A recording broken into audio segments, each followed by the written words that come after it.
Si Lamboy ay isang unggoy sa Maynila na hindi mahilig lumabas ng kanyang tirahan. Siya ay laging tinutokso ng mahiyain o kaya naman ay duwag. Si Lamboy, duwag! Wala ka pala eh! Sakang malaking duwag na tinumuha ng mata at ilong! Hindi po ako duwag. Hindi lang po ako lumalabas. Hindi, duwag ka! Duwag ka! Lamboy, duwag! Lamboy, duwag! Lamboy, duwag! Lamboy, duwag!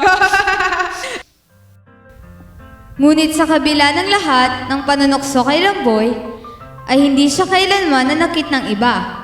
Ang hindi nila alam ay may natatanging magandang kalooban ng unggoy na ito. Isang araw, naisipan niyang tumungo sa Laguna. Hinanda niya ang kanyang mga kakailanganin sa kanyang paglalakbay tulad ng Ito, mga damit. Baka kailangan ko rin ng tubig. At syempre, ang saging. Ay, kailangan ko nga rin pala ng pera. sumakay si Lamboy sa isang bus upang tumungo na sa Paete kung saan matatagpuan ang magagandang likhang gawa sa kahoy. Dahil hindi alam ni Lamboy kung magkano ang kanyang ibabayad, Ito ho, 1,000. Iyan ho ang bayad ko. Ito ang iyong sukli. Maraming salamat po. Napakabait nyo naman. Isang daan lang naman talaga ang pamasahe. Buti na lang hindi marunong maglakbay ang unggoy na iyon. tinanggap ni Lamboy ang sukli niya at pumasok na sa bus. Ngunit ang hindi niya alam ay niloko lang pala siya ng konduktor na iyon. Pagkalipas ng ilang oras ay nakarating na siya sa Paete, Laguna. Nakita ni Lamboy ang iba't ibang likha na yari sa kahoy at manghang-mangha siya sa mga ito. Napakaganda naman ito. Ibot ni Lamboy ang lugar na iyon. Ngunit bigla niyang narinig ang tinig ng isang uwak. Huy! Psst! Psst! Ano po yun?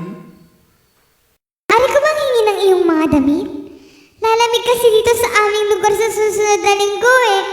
Kailangan ko pang alagaan ang aking mag-anak. Baka kasi lamig pa ang magdulot sa kanila upang magkasakit. Sige lang po. Maraming salamat sa iyo! Wala pong anuman.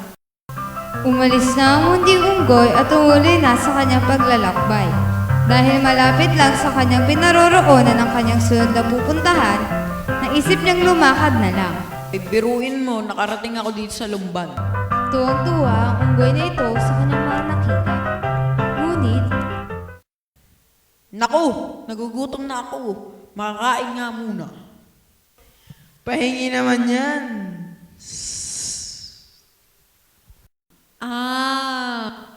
Sige na, munting unggoy. 6 na araw na akong hindi nakakakain. Bigyan mo na ako ng pagkain. Pakiusap na po. Diyos ko, 6 na araw? Kawawa ka naman, kaibigang ahas. Ito, kainin mo lahat ng aking dalang pagkain. agad-agad namang kinain ng ahas ang pagkaing ibinigay ng napakabait na unggoy. Maraming salamat sa'yo. Walang anuman yun. Kumain ka lang ng kumain dahil kailangan mo ng lakas upang mabuhay. Nagpatuloy sa paglalakbay si Lamboy at bigla niyang naisip, Siguro naman hindi ako isang duwag. baka nga naman hindi talaga duwag ang unggoy na ito, hindi ba?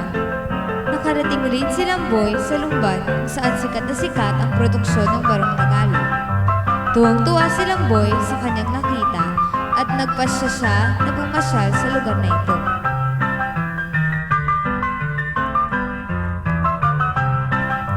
Nang dumating ang oras ng paglisa ni Lamboy sa lugar na iyon, ay napansin niya ang tuta sa may gilid na mayroong sugat sa kanyang paa.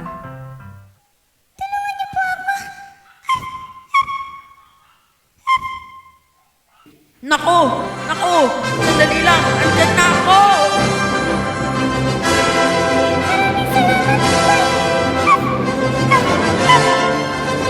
Wala yun. Mag-iingat ka lang sa sunod ha.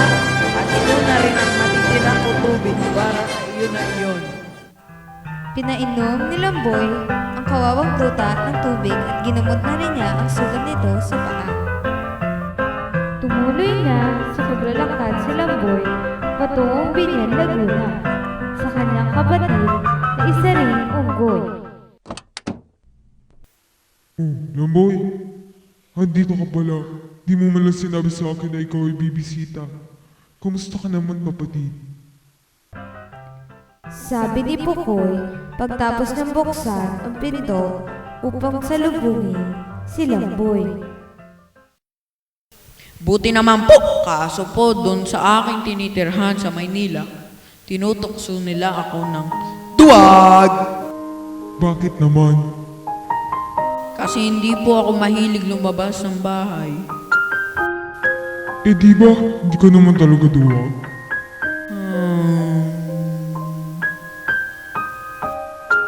Bakit ganun ang iyong sagot, Lamboy? Dati po, inaamin ko po, pero natuto na po ako. Hindi na po ako duwag. Tinulungan nga po yung ahas na nakasalubong ko kanina. Pati na rin yung tuta na may sugat, tinulungan ko siya. Mabuti naman at natuto kang labanan ang iyong kahinaan para lang tumulong sa iba. Magaling ang iyong ginawa, aking kapatid. Dahil diyan, ililibre kita kahit saan mo gustong pumunta ngayon. Simula noon ay hindi na naging duwag si Lamboy. Naging matulungin pa siya lalo sa kanyang kapwa. Ang paglalakbay ng duwag na unggoy.